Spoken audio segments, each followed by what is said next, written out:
In a world where status is destiny and silence is survival, a clever maid defies the odds, and the prince, when she accepts a wager meant to humiliate her. Before the court's stunned eyes, she checkmates him in 3 moves, turning a mockery into a scandal that shakes the very foundations of privilege. What begins as a game of intellect becomes a battle of power, pride, and unexpected desire. But when winning means risking everything, the real question is, who's truly prepared to make the next move? A thin veil of mist clung to the morning fields as the sun rose behind the woods that bordered the estate. Dampness hovered in the air, lending a heaviness to every breath drawn at that early hour. Ashbourne Court loomed ahead like something out of a storybook, vast, old, and somber in its elegance. Ivy curled along the high outer walls, and tall chimneys exhaled threads of white smoke into the pale sky.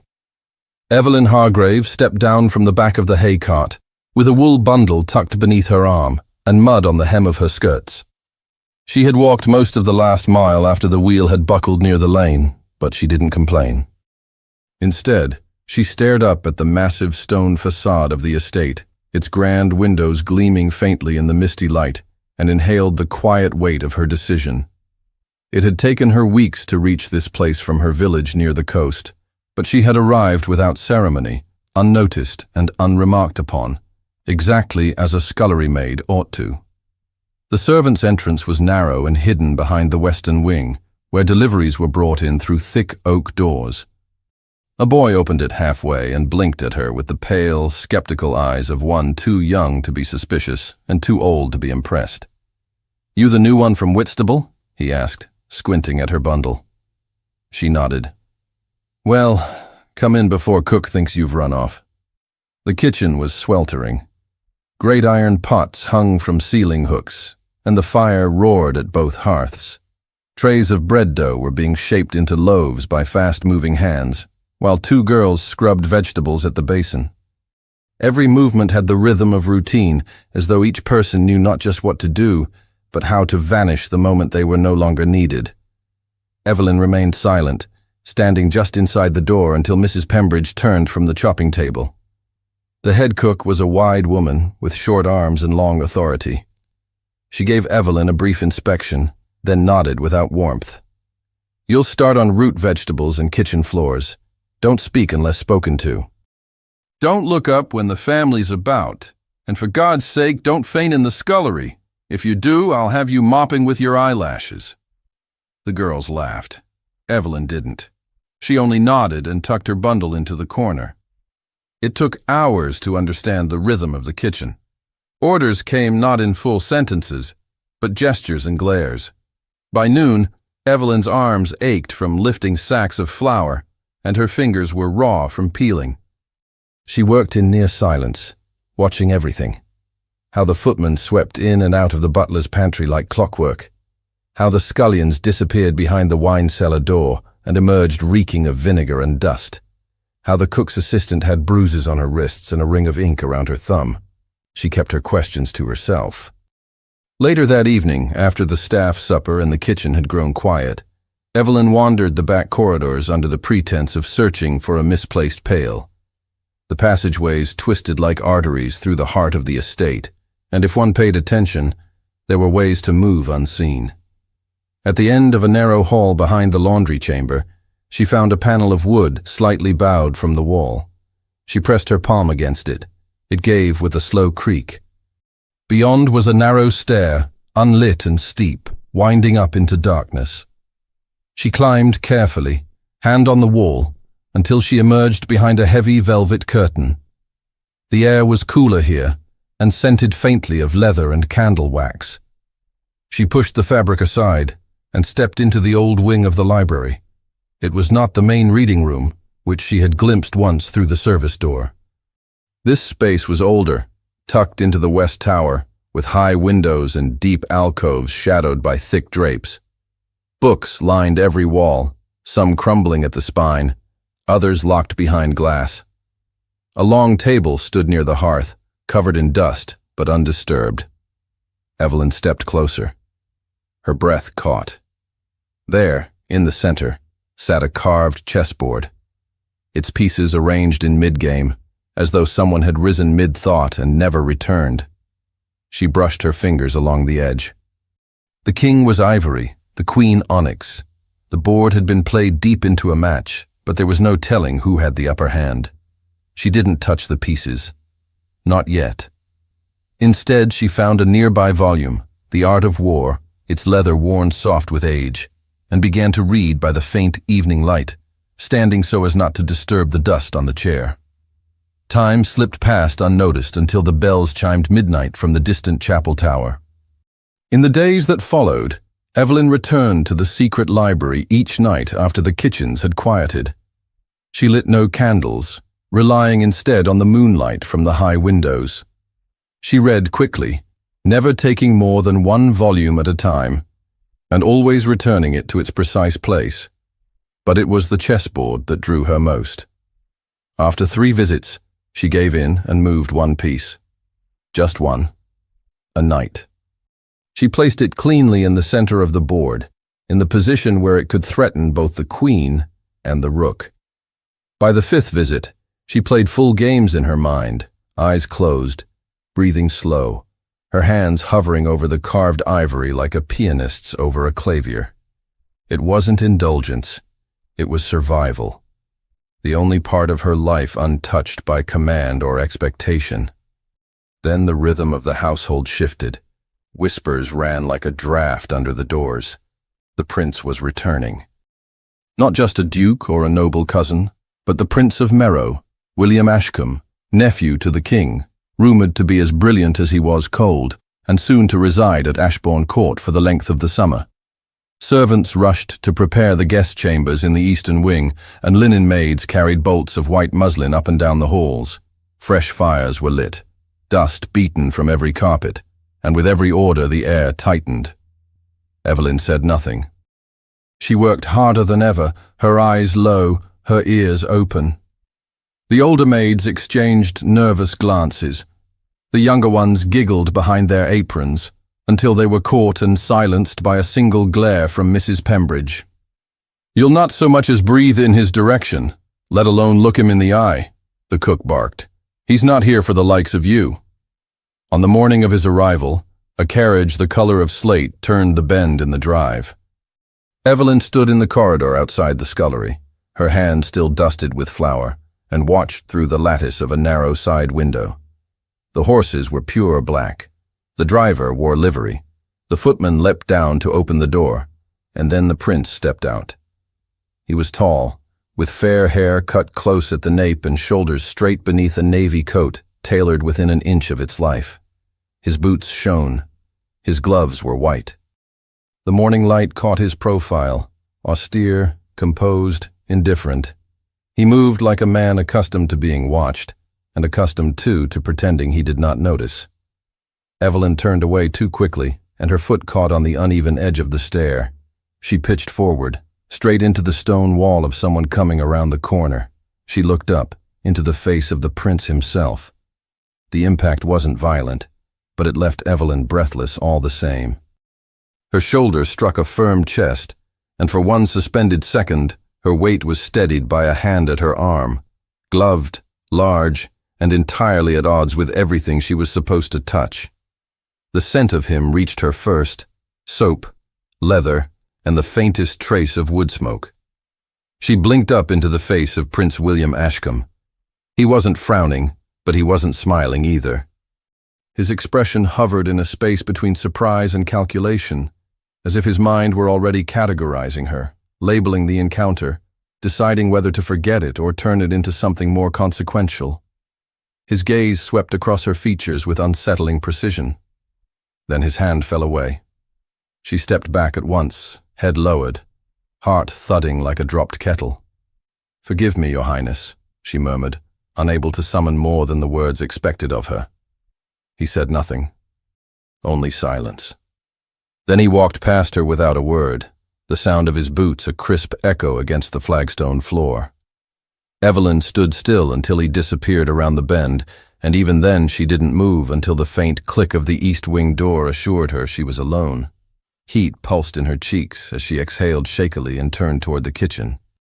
But as she rounded the corner, she saw 3 of the footmen in the corridor behind her, 2 of them openly staring, the third smirking into his sleeve. Word would spread. It always did. Back in the scullery, Mrs. Pembridge was already pacing like a battle commander preparing for siege. "Where have you been?" she snapped, her ladle raised like a weapon. "There's a tower of linens for boiling and no one to scrub the hearthstones. Or do you think your new duties include playing the fool in the corridor?" Evelyn apologized, took her punishment without argument, and returned to her work. But the steady rhythm of kitchen life had shifted. Wherever she turned, someone's eyes followed her too long, or their whispers paused too suddenly when she passed. The encounter had lasted less than 10 seconds, but the staff lived on gossip more than bread, and Evelyn knew what even a brush of attention from someone like the prince could do to a servant's reputation. She focused on peeling turnips, her fingers steady even as her thoughts spun like carriage wheels over gravel. She hadn't looked for trouble. She hadn't even spoken beyond the required apology. But she knew instinctively, that this was the kind of mistake that grew teeth.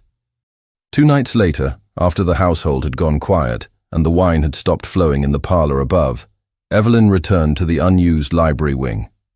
The panel gave way as before, the narrow stair swallowing her footsteps in silence. But as she stepped through the velvet curtain into the shadowed library, she stopped short. The chess table had been uncovered. Where once it had sat beneath a thin coat of dust, it now gleamed faintly in the moonlight, its surface cleaned, the pieces arranged in a fresh formation. Not mid-game. Prepared. Ready. Someone had come. Her pulse quickened, but she didn't step forward. Not yet. She crossed to the window alcove instead, lifting the edge of the curtain slightly to peer down into the garden path below. No movement. No lanterns. No sound of footsteps. She waited, motionless, for a long stretch of minutes before returning to the table. The ivory side was placed at her end. She sat. Her fingers hovered above the pawns, then drifted back. It was not her game. Not this time. She didn't know who had arranged the pieces, nor for what purpose. But the implication sat heavy on her chest. Someone had played here recently. Someone with access. Someone curious. The next night, she returned again. The board had been reset. She made the first move, pawn to e4, then left it that way, careful not to disturb the rest. On the following night, her move had been answered, pawn to e5. Evelyn stared at the board in disbelief, her chest tightening with exhilaration and unease. She slid into the seat, breath held. Someone, he, was playing. Every night after that, 1 move. 2. Quiet exchanges played in secret, as though neither of them dared to admit the game had begun. She never saw him, never heard so much as a footstep. But the moves themselves were precise, elegant, and sharp. Not the play of an amateur. This was someone used to thinking several moves ahead, someone who liked to test limits. It was not difficult to guess who it was. Whispers from the drawing rooms above trickled down like candle wax. The prince had revived his childhood pastime, inviting members of the court to challenge him at chess in the grand salon. No one had beaten him, not once. Lord Halcombe had lost in 12 moves. The Viscount of Eastmere, 8. A cousin of the royal family had refused a rematch after being defeated in under 5. Evelyn heard the tales between requests for salt and hurried tray returns. One scullery maid claimed to have seen the prince smiling after a match, something no one could remember witnessing in years. Another insisted that the prince had made a jest, aloud, about marrying anyone clever enough to best him in 3 moves. The kitchen roared with laughter at that one. 3 moves, one of the footmen snorted. You'd have to be a sorcerer.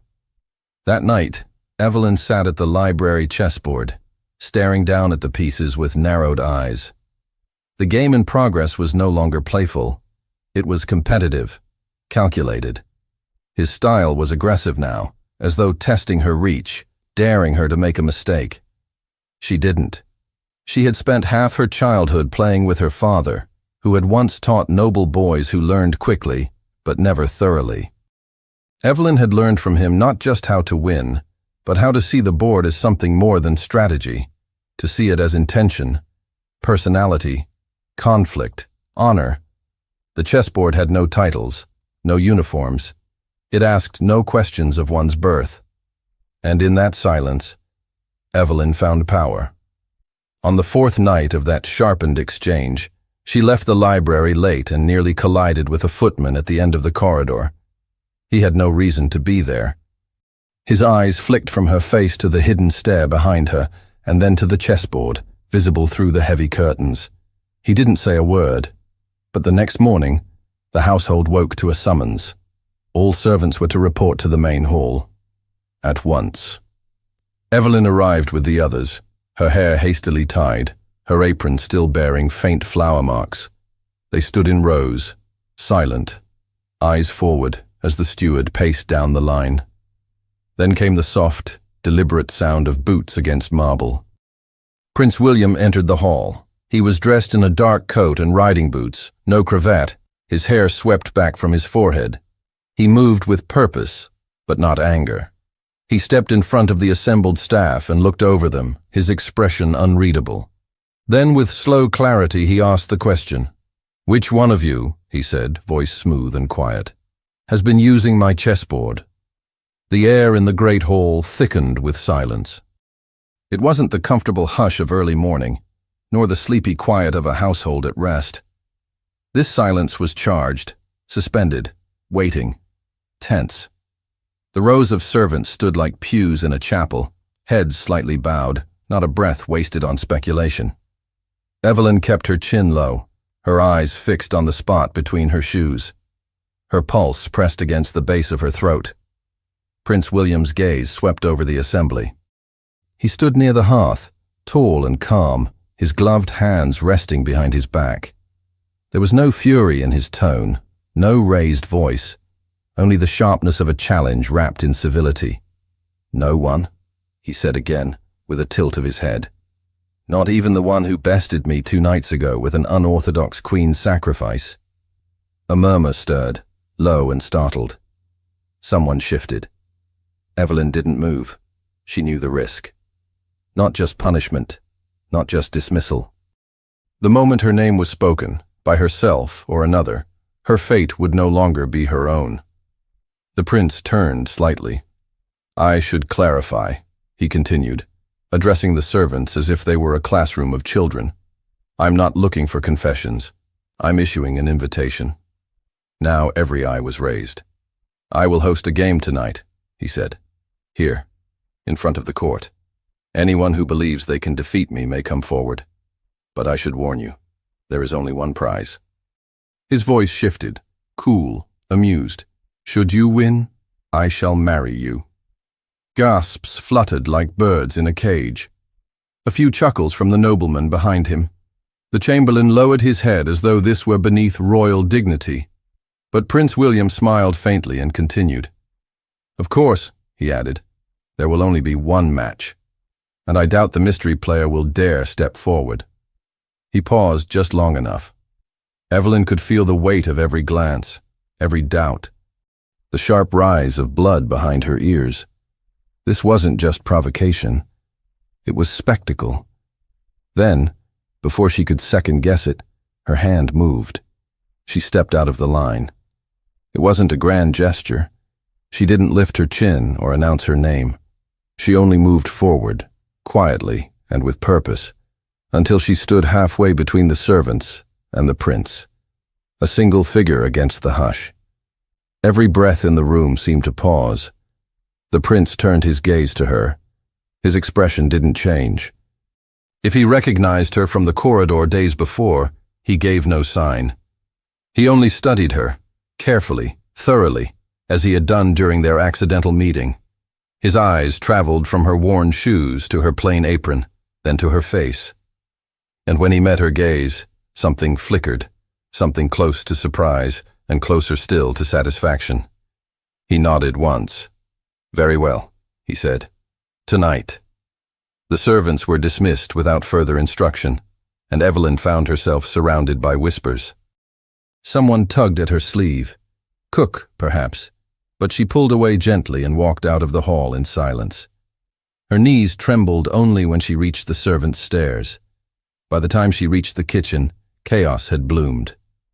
"You've lost your senses," Mrs. Pembridge hissed, dragging her into the pantry. "Do you understand what you've done? You've put your name in the mouths of nobles who won't remember it long enough to spell it on your gravestone." "I didn't give them my name," Evelyn answered quietly. "Don't be clever, girl. It's not a time for pride." The older woman's voice dropped. "There are rules here. Rules to keep you safe. You broke them the moment you opened your mouth, and if you think a prince will treat you better than the men downstairs with wine on their tongues and nothing in their hearts, then you haven't been a woman long enough." Evelyn didn't answer. She didn't argue. She only slipped past the cook and returned to her duties, her hands moving automatically through the work of slicing and scouring. But the rhythm had changed. She felt it in the way people looked at her, some with astonishment, some with contempt, many with wary distance. By the time the afternoon bell rang, she had peeled a mountain of turnips without remembering a single one. At dusk, the great hall was transformed. The chess table, carved and polished, was placed on a low platform at the center of the room. Candles had been lit in tall iron holders, their golden light casting soft shadows across the polished floor.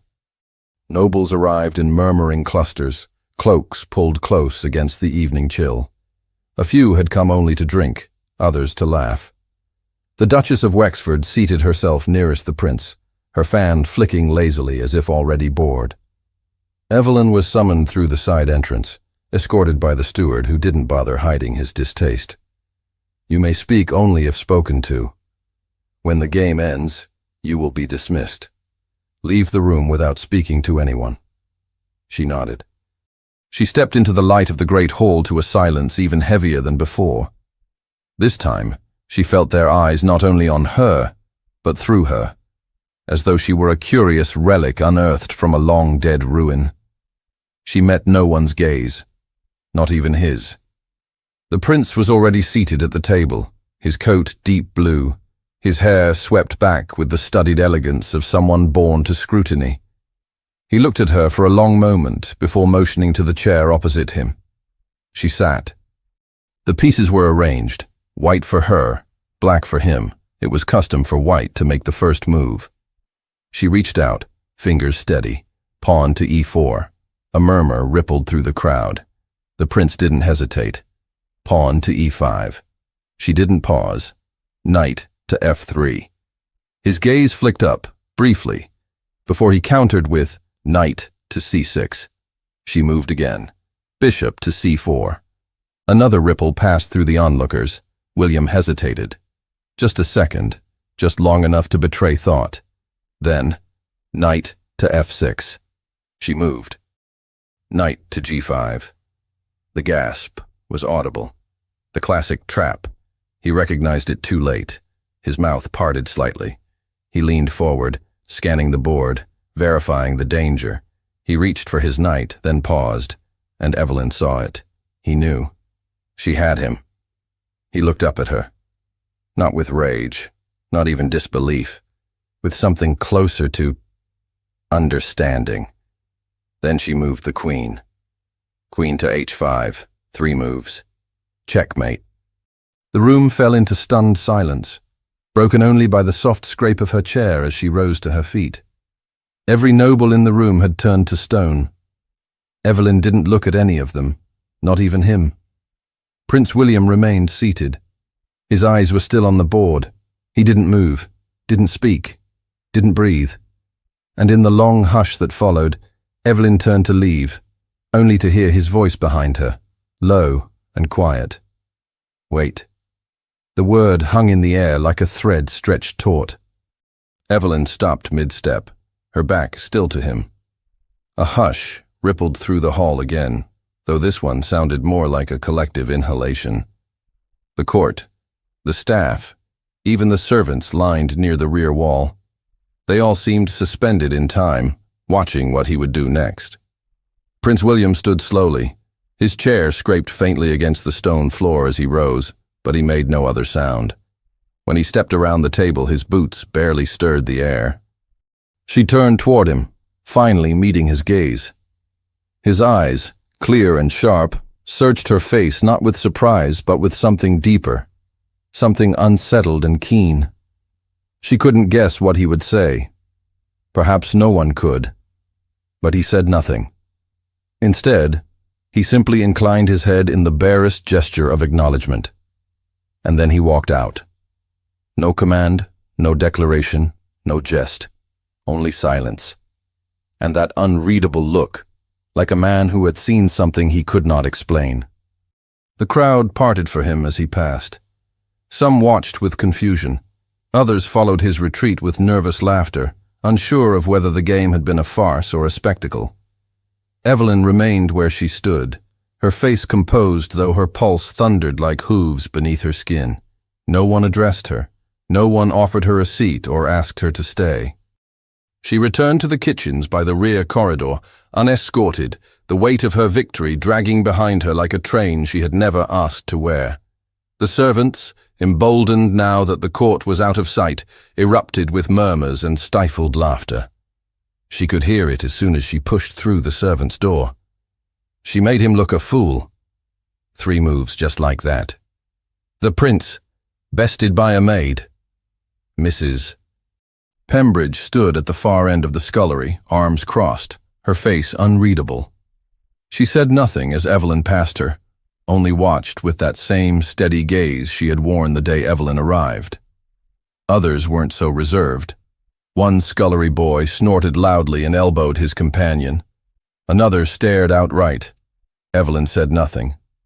She walked to her station, unfastened her apron, and folded it neatly. The following morning, the atmosphere below stairs had shifted entirely. Where once Evelyn had been a nameless body in the rhythm of labor, she was now a curiosity, a spectacle. She overheard her name whispered over the wash basins. She saw glances exchanged between footmen when she passed. The kitchen staff treated her with wary detachment, neither friendly nor hostile, only watchful. She was no longer invisible, and visibility was dangerous. Mrs. Pembridge approached her shortly before the midday meal. "You're to report to the steward's office," the cook said without ceremony. "Now." Evelyn wiped her hands and left the kitchen without asking why. The steward's office was small and orderly, tucked between the lower passage and the butler's rooms. Mr. Falkirk, the estate steward, sat behind a high desk stacked with ledgers. He didn't rise when she entered. His expression was cool, his tone clipped. "His Grace has made arrangements. You are no longer required in the kitchens." Evelyn stood very still. "Am I being dismissed?" "No." He didn't look up.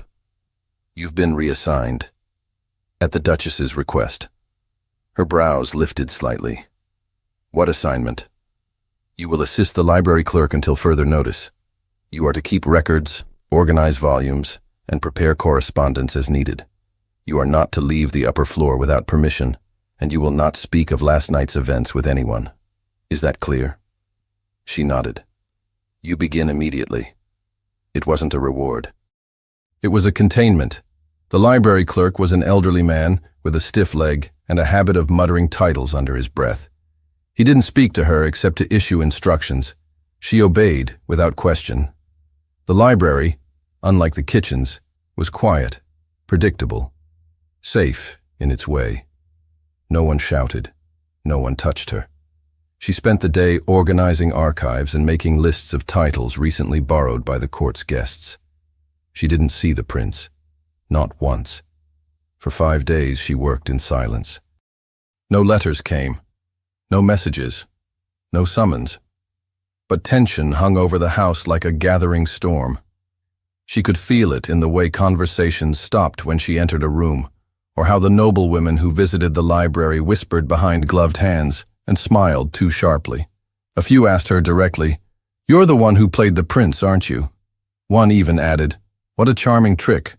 Did someone teach you to memorize the moves?" She didn't answer. By the 6th day, her presence on the upper floor had worn thin. The other servants avoided her.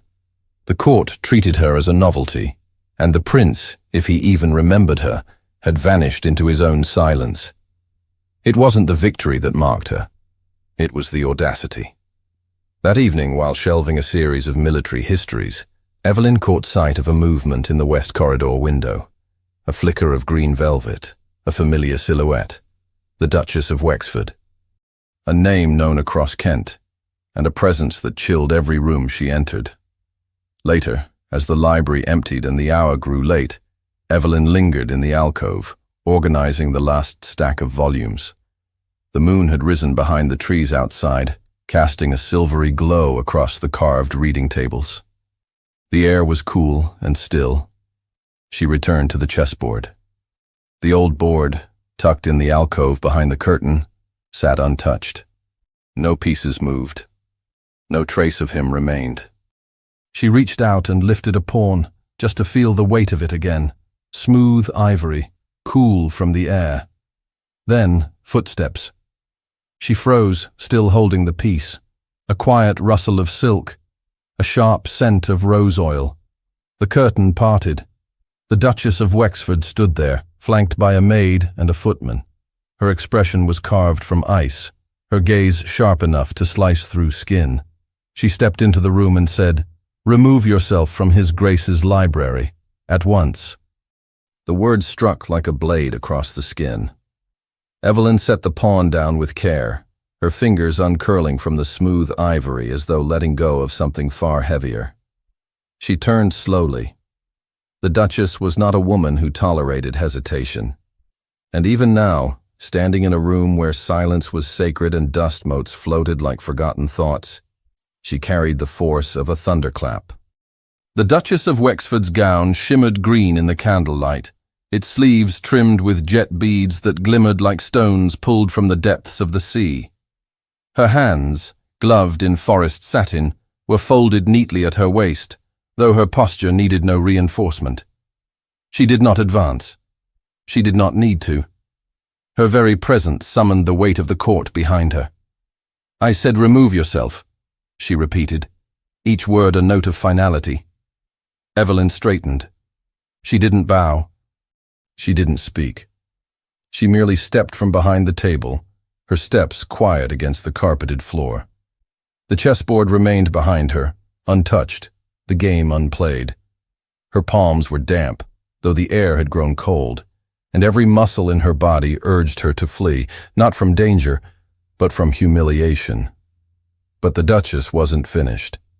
"You may take your disgrace back to the servants' wing," she said, her tone low and precise. "That is, if you haven't already forgotten where you belong." Evelyn paused. "I was told my duties remain in the library."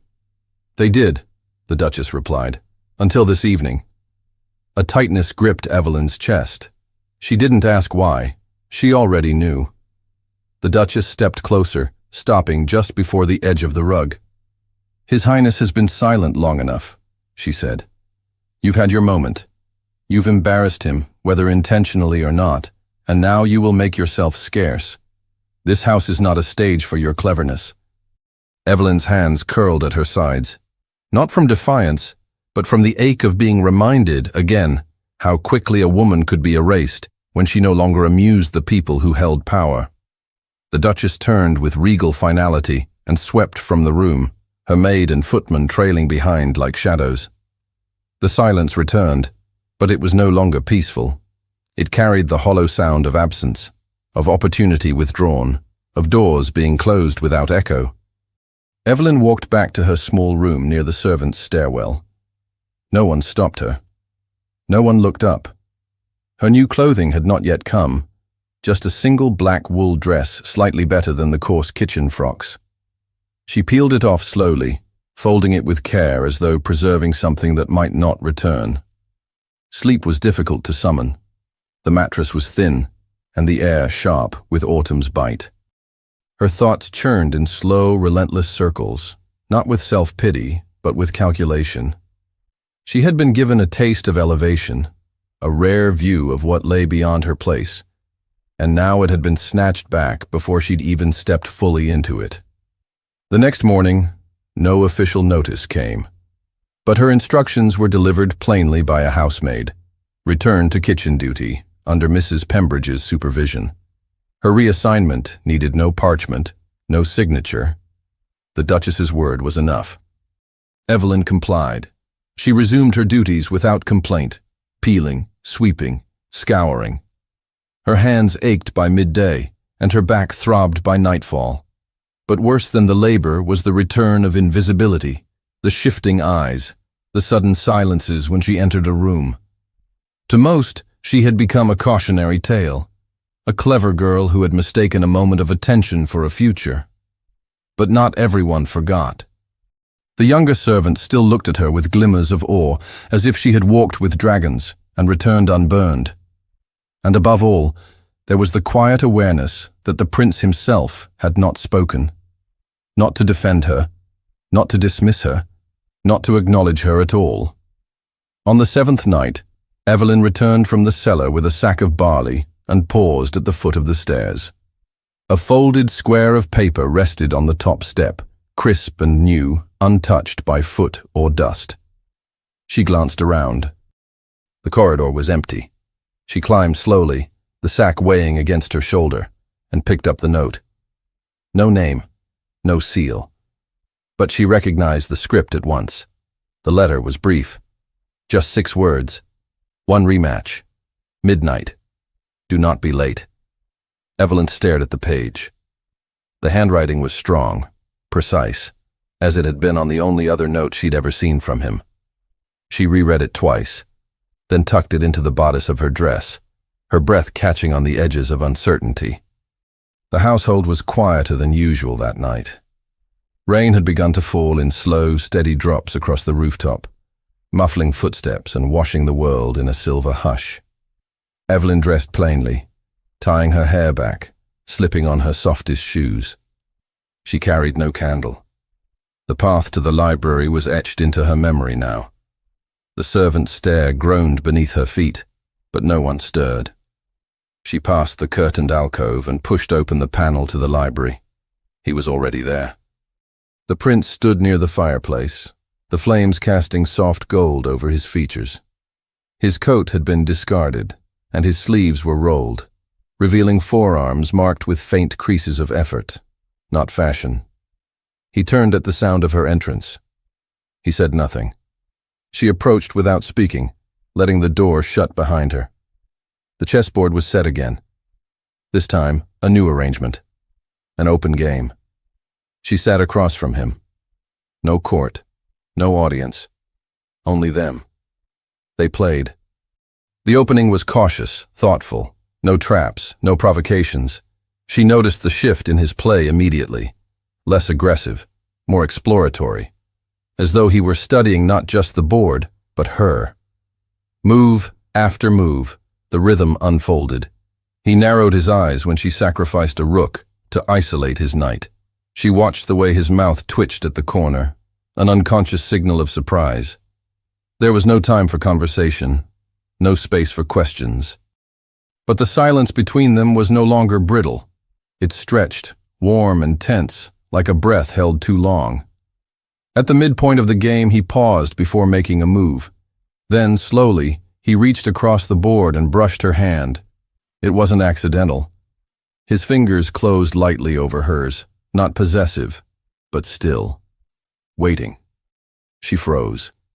The firelight flickered over the pieces, illuminating the board between them, the space no longer neutral. His voice came, low and uncertain, almost foreign, coming from a man so often poised. "If you win again," he said, "do you still intend to make me keep my promise?" Her breath caught. She looked at him, really looked, and saw not the prince nor the courtier, but the man beneath all that polish. The man who had watched her from across a chessboard with something bordering on hunger, not desire, but recognition. She drew her hand back slowly. The move was hers. Her queen slid across the board, swift and unflinching, cornering his king with effortless precision. But before she could speak, the library door slammed open, and the Duchess of Wexford stood in the threshold, her face pale with fury. The air collapsed into stillness. The fire popped once in the grate, a single ember shooting upward before dying in the dark. Neither Evelyn nor the prince moved. The Duchess's entrance had the sharpness of a blade drawn too fast. No warning, no softness, just the harsh clatter of intrusion and power. She stood in the open doorway, her posture rigid, her eyes narrowing with disbelief that barely veiled the deeper emotions simmering beneath: betrayal, disappointment, disgust. Her gown was a deep garnet, the train gliding behind her like spilled wine as she stepped into the room. Candlelight struck the facets of her earrings, but there was no warmth in her face. Behind her, the hallway remained dim. No footman, no servant, only the Duchess. She turned her gaze to William first. "You summoned her?" Her voice was not raised. She didn't need to raise it. It was composed and cutting, every word dipped in frost. "At midnight, alone." William rose from his chair slowly. His expression was unreadable, but Evelyn saw the shift beneath it, a tightening of the jaw, a flicker of something unspoken in his eyes. "This is not what it appears," he said quietly. The Duchess arched one brow. "Oh? Then what is it precisely? A lesson? A gesture of goodwill? Or something far less clever than I gave you credit for?" Evelyn stood, pushing the chair back with care. Her palms were damp, her heartbeat unsteady. She felt the sting of the Duchess's stare move to her next, sharp as sleet, as if Evelyn were something to be scraped from a window pane. "You should leave, girl," the Duchess said, "before this foolishness stains you beyond redemption." "She is my guest," William said. "You do not have guests," the Duchess snapped, turning to him fully now. "You have obligations. You were not sent to this estate to amuse yourself by scandalizing the court with reckless wagers and clandestine games. She is a servant, a clever one, yes, but nothing more." William's voice, when he answered, was even. "She beat me at chess. In front of half the nobility of Kent. I'm well aware." Her expression hardened. "Do you know how much I've had to untangle in your wake? The letters I've written? The explanations I've had to invent for your behavior? It was a promise. I honored it." "Don't lie to me," the Duchess said, her voice suddenly softer and far more dangerous. "You never intended to marry anyone. It was a jest, but now because you refuse to control the outcome, we are entangled in it." Evelyn's pulse climbed higher, though her face remained composed. She didn't speak, not yet. She wouldn't give them the satisfaction of sounding uncertain. The Duchess turned to her again. "I asked you once to remove yourself. You chose not to. Now you will, permanently.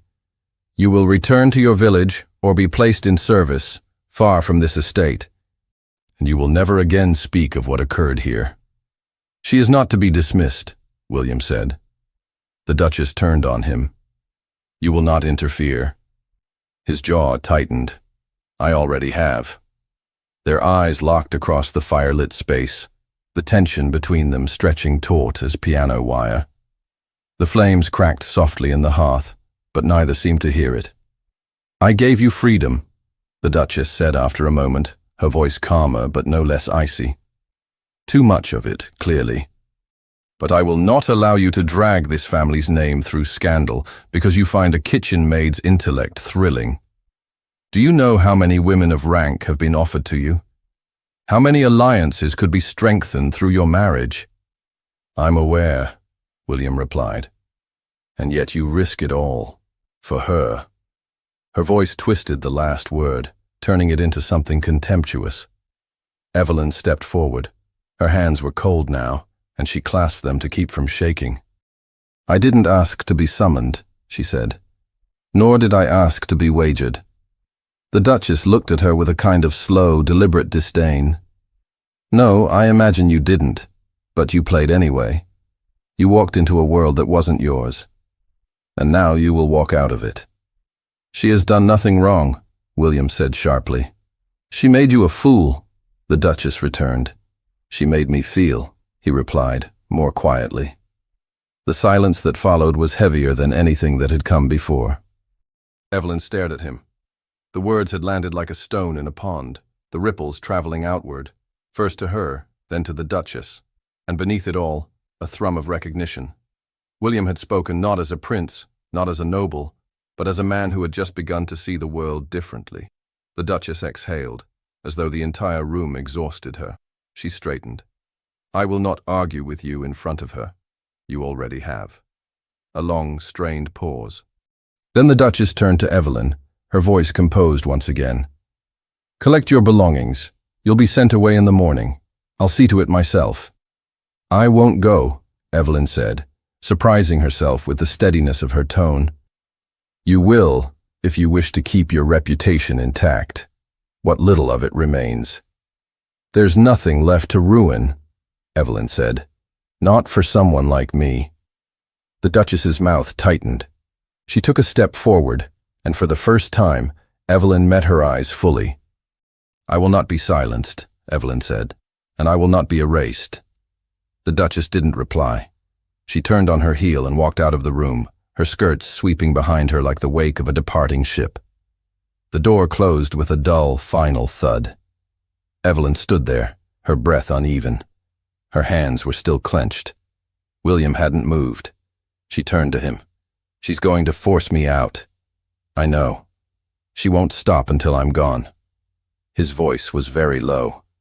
"She doesn't have to." She looked at him. He walked toward the hearth and stared down at the coals. "I can fix this. I can make them listen.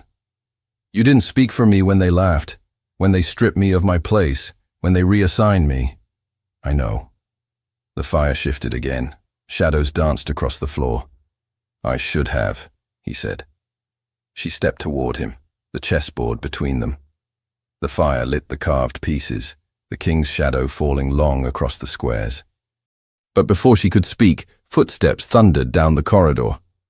A footman burst into the room, his face pale, his livery damp from the rain outside. He bowed once, quickly, then lifted his eyes to William. "A royal carriage has arrived, Your Grace, from London. The seal belongs to the king." The words fell into the room like a stone into still water. A royal carriage, from London, sealed with the king's crest. The fire snapped in the hearth, casting sudden bursts of gold across the floor, but neither Evelyn nor William moved. The footman remained at the doorway, dripping rainwater onto the stone tiles, his breath shallow from haste. The air in the library changed, not colder, not warmer, but charged with something new. Expectation, perhaps. Dread. William's eyes narrowed. "How long ago did it arrive?" "Just now, Your Grace," the footman said. "They've entered through the main gate." A second carriage behind, smaller, unmarked. "And who's inside?" The boy hesitated. "They didn't give a name, sir, but there's an escort, uniformed, red and silver." William turned toward Evelyn. His face was unreadable again, his thoughts sealed behind the smooth mask he wore in front of court and family alike. But something in his stance shifted. Alertness coiled beneath the surface like a spring drawn tight. "Go," he said softly. "Back through the servants' passage. Now." Evelyn opened her mouth to argue, but he cut her off before she could speak. "This isn't a request." She hesitated only a second longer, then moved. The library door closed behind her with a quiet click. She slipped into the corridor, heart pounding, feet swift and silent against the carpeted floor. Rain tapped against the high windows like impatient fingers. Thunder rumbled far off in the hills. Back in the servants' wing, the quiet was deceptive. Everyone had heard something. A noise at the gate, the sound of carriage wheels, the distant echo of boots. Whispers crackled like kindling. Evelyn passed a chambermaid who glanced at her with wide eyes, then lowered her gaze at once. No one asked questions aloud. She reached her small room, breath short, and closed the door. A tremble took hold of her hands, not from fear, but from the strange stillness of uncertainty. What did it mean, a royal visit without warning? What could it mean, arriving on the heels of everything? Downstairs, the front of the house stirred. William met the king's envoy at the main entrance. Lord Pembroke, a tall man with steel-gray hair and the kind of presence that required no introduction, stepped through the threshold like a blade unsheathed. His traveling cloak was still damp at the hem, though his gloves were dry and his expression drier. He was followed by two uniformed guards who said nothing and stood aside with military precision. William offered no greeting. "You came without notice." "I did." Pembroke's voice was mild, but it carried. "I have business that requires immediate attention." William stepped aside, motioning to the drawing room. "Then let us begin." "No," Pembroke said, with a faint lift of his brow. "We'll hold the inquiry in the Great Hall. It seems your household has already become accustomed to public exhibitions." It wasn't a question. William's jaw tightened. Within the hour, the entire household had been summoned. Servants assembled first, packed shoulder to shoulder beneath the high beams of the great hall, whispering nervously among themselves. Then the court arrived. Those nobles who remained for the season, draped in evening silks and fraying patience. The Duchess of Wexford appeared last, standing at the edge of the chamber like a monarch in exile, her face unreadable. Evelyn had been brought forward by the steward himself. She stood alone near the front, her dark dress still damp at the hem from the rain she hadn't walked through. She did not fidget, she did not blink. Her chin was lifted, her hands folded neatly before her. Whatever would happen now, it would not find her bowed. William stood at Pembroke's side, unmoving, as the king's representative surveyed the crowd. Lord Pembroke addressed the room with all the elegance of a blade sliding into a sheath. "I am here on behalf of His Majesty to investigate a matter of impropriety involving a member of the royal household and a servant under his employment. I will hear statements, and I will render judgment." He looked at Evelyn first. "State your name," he said. "Evelyn Hargrave," she replied. "Your origin?" "Whitstable." "Your position here at Ashbourne?" "Scullery maid, until recently reassigned to the library." Pembroke's eyes didn't change. "And are you the young woman who played the prince in a public match of chess?" "I am." A soft rustle traveled through the crowd. "Were you coerced?" "No." "Was the match arranged by His Grace?" "No." "Then explain." And so she did. Clearly. Precisely. Without embellishment. She described the library, the board, the nights spent studying old volumes, the note she received, the invitation, the match, the silence that followed. Not once did she speak of sentiment. Not once did she refer to anything outside the facts. When she finished, Pembroke turned to William. "And Your Grace," he said, "is there truth in what she says?" "There is." "You did not intend for her to win?" William's gaze didn't shift. "I underestimated her.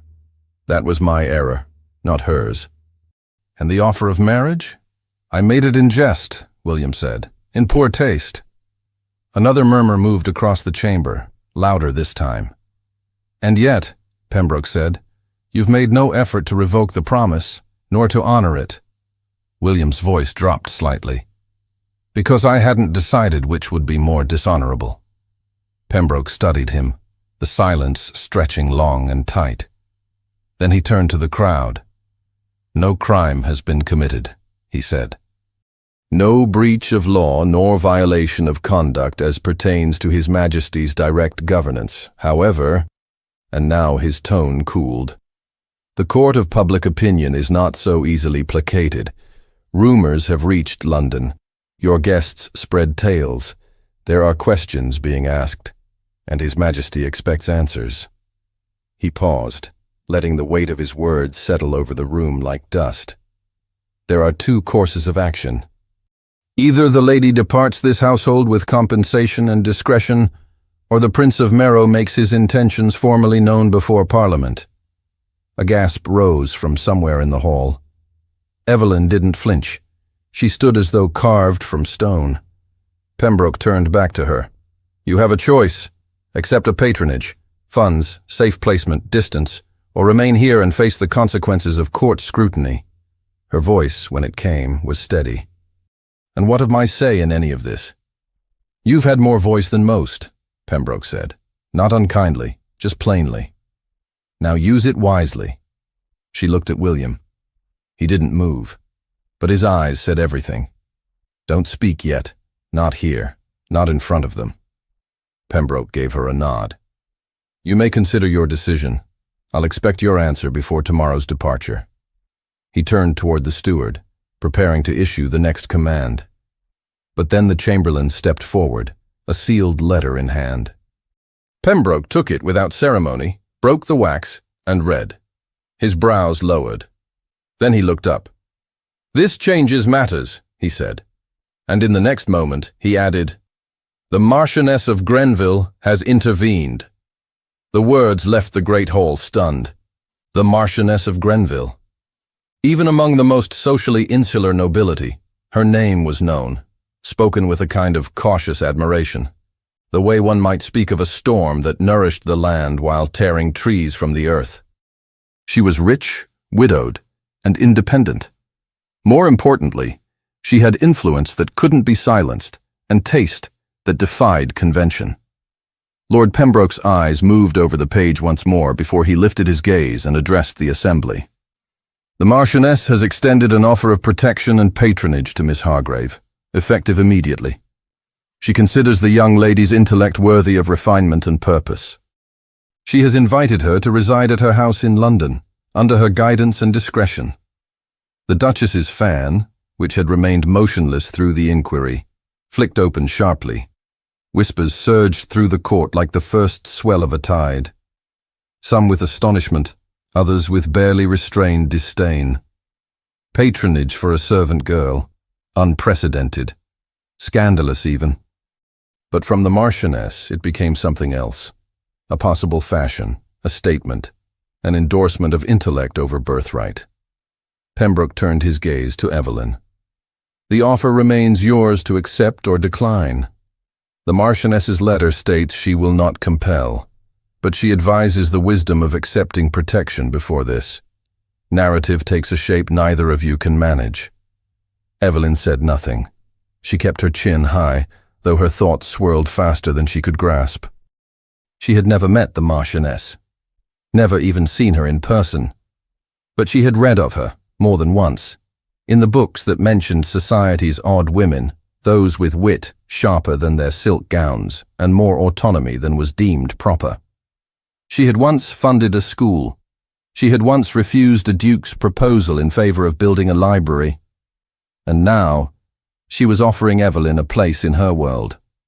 Still, Evelyn looked at William, not because she needed his permission, not because she hoped for rescue, but because she wanted to know.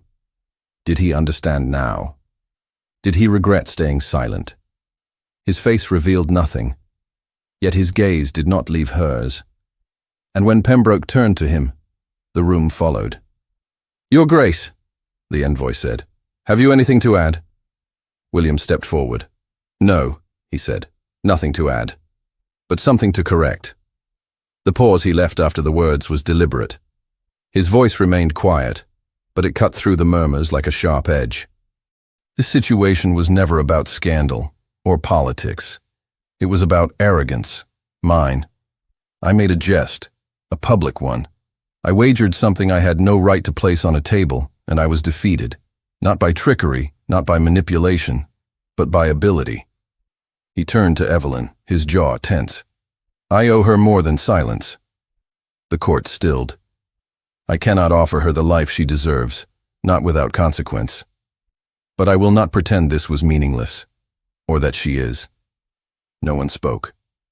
Even the Duchess said nothing, though her eyes narrowed to slits. Pembroke's tone turned brisk. So noted, Your Grace. The House will expect your statement in writing. He turned to the steward. Have a room prepared for Miss Hargrave, separate quarters under guard. She is not to be harassed, questioned, or removed until her decision is made. The steward bowed. Yes, my lord. And with that, the inquiry was ended. The nobles filtered out in clusters, their expressions tight with suppressed opinions, their voices low but fervent. The storm had passed, perhaps, but the aftermath would settle like silt for weeks to come. Evelyn remained standing as the hall emptied, She did not move until the steward gestured silently for her to follow. The passage to the guest wing was quiet. No one stopped her. No one dared. Her new quarters were small but clean. The bed was freshly made, the windows latched against the chill. She removed her shoes slowly, still half in the moment, half out of it.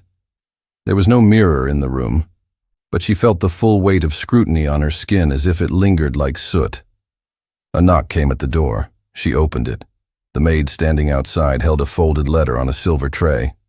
"For you," the girl said, her voice hushed. Evelyn took the paper. Inside, only a few lines. "I never meant to silence you. I wanted to give you a choice. If you leave, I'll understand. If you stay, I'll earn the right to ask why. W." She closed the note slowly. The next day passed in silence. No one came to her room except the maid to deliver food and hot water. From the window, Evelyn watched the carriages depart one by one, the court dispersing like migrating birds. The Duchess did not send another summons. That evening, Lord Pembroke returned. He was not unkind, but he was efficient. "The Marchioness expects an answer by nightfall," he said. "You are free to join her household tomorrow with my escort, or you may remain. But know that this choice will shape your name more than your victory ever could." Evelyn nodded. "I'll give you my answer before dusk." He inclined his head and left. She remained by the window for a long while, fingers clasped tightly, her gaze on the trees turning gold with the shift of season. She thought not of chess, nor of titles, nor even of patronage. She thought of the moment she stepped out from the line of servants, her apron still stained with flour. The moment the prince had said nothing, and everything. The moment the board had turned, and she had turned with it. At dusk, she dressed. No one saw her descend the stair. The corridor was quiet, the light dim. She carried no letter, no reply. She opened the door to the old wing of the library and stepped inside. He was waiting. Seated at the chess table, the board was already set. Only 2 moves had been made. He rose slowly as she entered, his coat undone, his eyes tired but open. Neither of them spoke. She sat and reached for her piece, but before her fingers touched the pawn, a page appeared at the doorway, out of breath. He looked between them, uncertain, and said, "The Marchioness has arrived in person. She demands to see Miss Hargrave immediately." The room shifted with the weight of the words. Evelyn rose slowly, her hand brushing the table edge as she stood. The page, flushed and winded, waited in the doorway, his gaze flickering nervously between them. William remained still, though something had settled in his features, an understanding, perhaps, that whatever came next would not be decided at a chessboard. "I'll go," Evelyn said quietly, though the words were unnecessary. She followed the boy down the corridor, the echo of her footsteps softened by the thick runner beneath her shoes. The house was quieter now, most of the guests gone, the court unraveled like thread after a storm. But tension still clung to the walls, like smoke after a fire that hadn't quite gone out. The Marchioness of Grenville was waiting in the blue parlor, seated as though she had chosen that exact chair not for comfort, but for advantage. She wore traveling garments in deep claret wool, no unnecessary lace, no bonnet. Her gloves were neatly folded beside her, and her eyes, sharp, intelligent, assessed Evelyn with quiet clarity the moment she entered the room. Evelyn curtsied. "Sit, if you please," the Marchioness said. Evelyn obeyed. The settee was firm beneath her, the fabric cool. A fire crackled in the hearth, more for light than warmth. "I expected your answer by letter," the Marchioness began. "But I decided I preferred to hear it in your own voice." Evelyn studied her. The woman was not what she had imagined, not colder, not kinder, simply more real. There was something about the directness of her gaze that reminded Evelyn of the prince, not in manner, but in purpose, as if both were accustomed to reading people as they would books and had little patience for fiction. I'm grateful for the offer, Evelyn said. Gratitude doesn't interest me, the Marchioness replied. Only the truth. Do you want it? Evelyn hesitated, not from doubt, but from the weight of choice. I did, she said, and perhaps I still do, but not for the reasons I once thought. The Marchioness leaned back slightly. Go on. I believed London might give me safety. Distance. A new name, perhaps.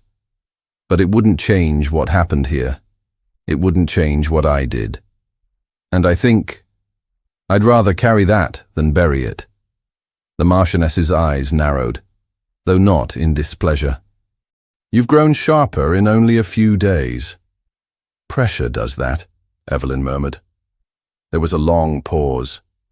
Then the Marchioness said, You won more than a match, Miss Hargrave. You shattered the illusion that birth equals brilliance. The court doesn't know what to do with that.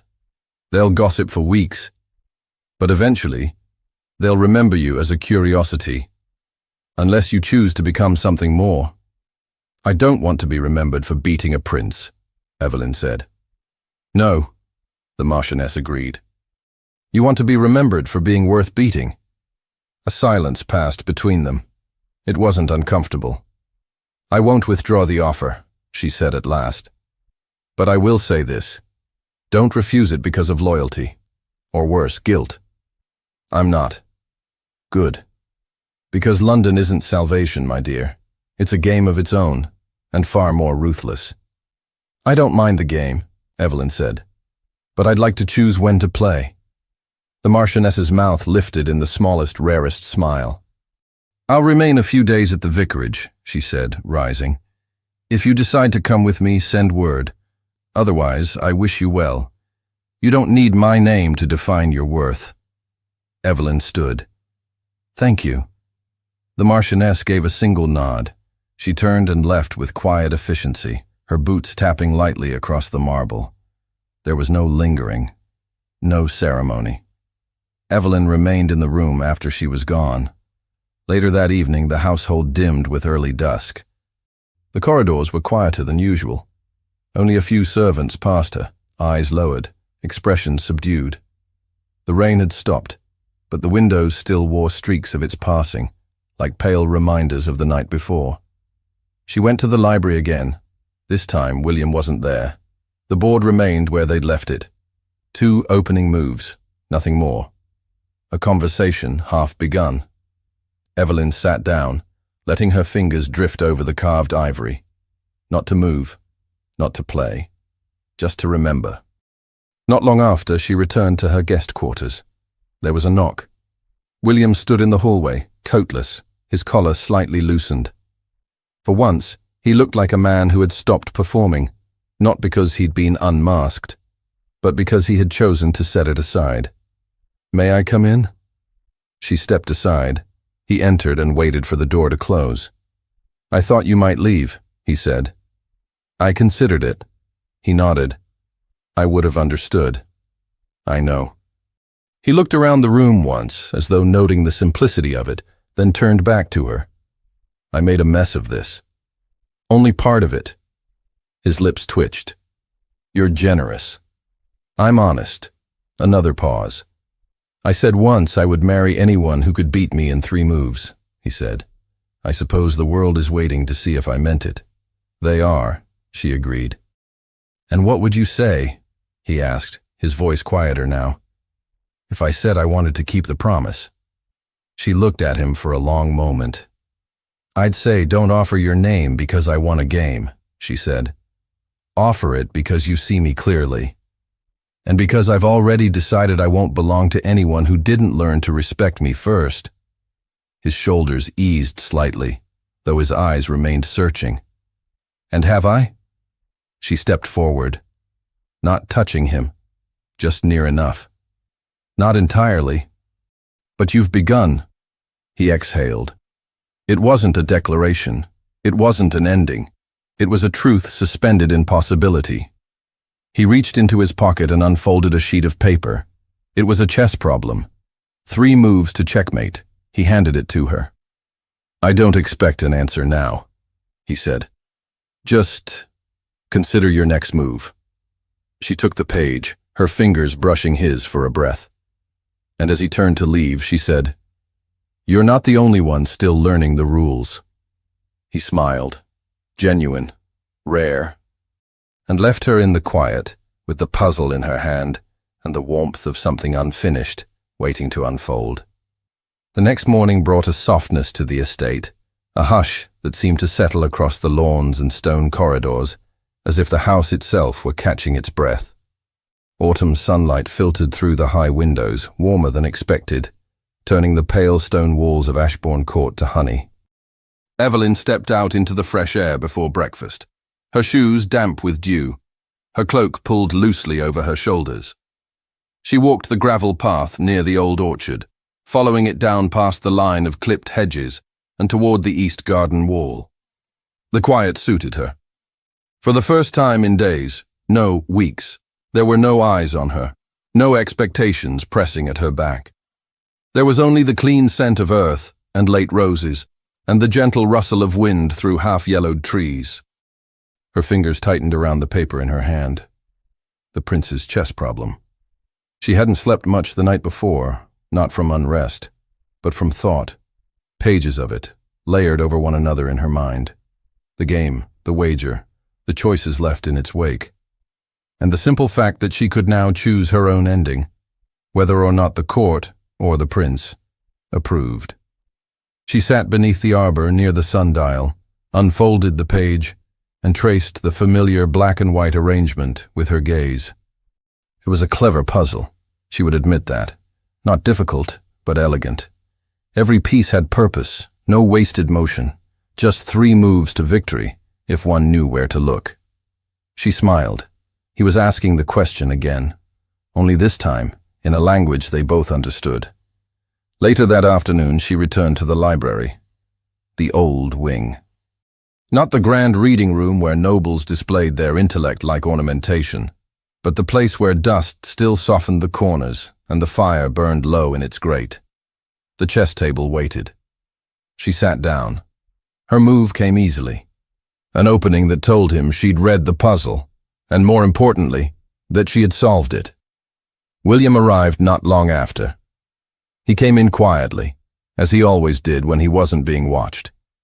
His coat was plain, his cravat undone. He carried no papers, no pretense, just himself. She didn't rise. He didn't expect her to. He looked at the board, saw her move, and his mouth curved in something like satisfaction. They played. This time it wasn't about testing. There was no performance, no stakes, just the slow rhythm of familiarity, of mutual understanding. He opened boldly. She countered with patience. Their game stretched across an hour, then more. No servants interrupted, no voices intruded. Only the sound of the fire and the soft scrape of carved ivory against polished wood. At some point he leaned back, watching her rather than the board. She didn't stop the game. "Will you go to London?" he asked. "I might." "With her?" "Perhaps." A pause. "And if I asked you to stay?" She moved her knight. "I'd ask you why." His gaze didn't waver. "Because I see you clearly now." She met his eyes. "And what is it you see?" He didn't answer with words. Instead, he reached for the piece nearest him, a pawn, turned it in his fingers, then set it back with care. "I see someone who was never meant to be overlooked," he said. "And yet I was." "For a while," he agreed, "but no longer." She looked at the board. The endgame was close, neither winning, neither losing, balanced. "I've never been offered choice before," she said. "You always had it," he replied. "But now, others know it too." She moved her queen. He studied the play, then nodded.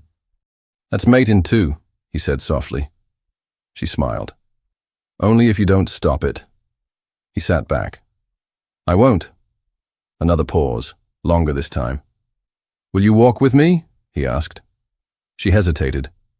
Not because she didn't want to, but because she did. And the wanting was no longer cautious or tentative. It was steady. Yes. They left the library by the west corridor, through a side door that opened into the old rose garden. The path was quiet, the late sun turning the leaves to bronze. They walked in silence for a time. No questions, no confessions, just the sound of wind against stone and the shared presence of two people who no longer needed to fill the space with anything more than truth. "I won't ask you to give anything up," William said eventually. "Not your name, not your independence, not the parts of you that made you bold enough to stand before a prince. And I won't ask you to forget who you are," she replied. "I couldn't, even if I tried." They turned toward the orchard. She could smell ripe apples on the breeze, feel the coolness of the coming evening beginning to rise. "You'll be expected to marry soon," she said. "I've already been expected to do many things. That's never stopped me from disappointing the right people." She laughed. It startled her a little. How natural it felt. They paused near the low stone wall where the moss had begun to grow back after a summer of harsh sun. He leaned his hands there, gazing out over the fields. She stood beside him. "I don't know what the future will be," he said. "But I know this. I don't want to spend it pretending not to admire the woman who beat me at my own game. And I don't want to spend mine being remembered only for it," she said. They looked at each other then, fully, without barrier. "I don't want a prize," she said. "I want a partner. And I want a match," he said, in every sense of the word. For a moment, the world narrowed to the space between them. He reached for her hand. Not claiming, not leading, just offering. She took it. They stood together in the quiet, the wind rustling through the orchard, the last golden leaves spinning softly through the air. And far behind them, back in the old library, the chessboard waited, game unfinished, but perfectly balanced, with all the pieces still on the table. Thank you so much for listening to this story all the way to the end. We hope it moved you as much as it moved us while telling it. We'd love to hear your thoughts. Leave us a comment telling us where you're listening from and what you like the most. Rate this story from 0 to 10. What score would you give it? If you enjoyed this story, don't forget to subscribe to the channel and leave a like as a show of support. That really motivates us to keep creating and sharing more stories full of emotion and life lessons. And before we go, we want to remind you that an exciting and heartwarming story recommendation will appear on the final screen. If you'd like to enjoy it, just click on the video. Thank you once again for being here, and we'll see you in the next story.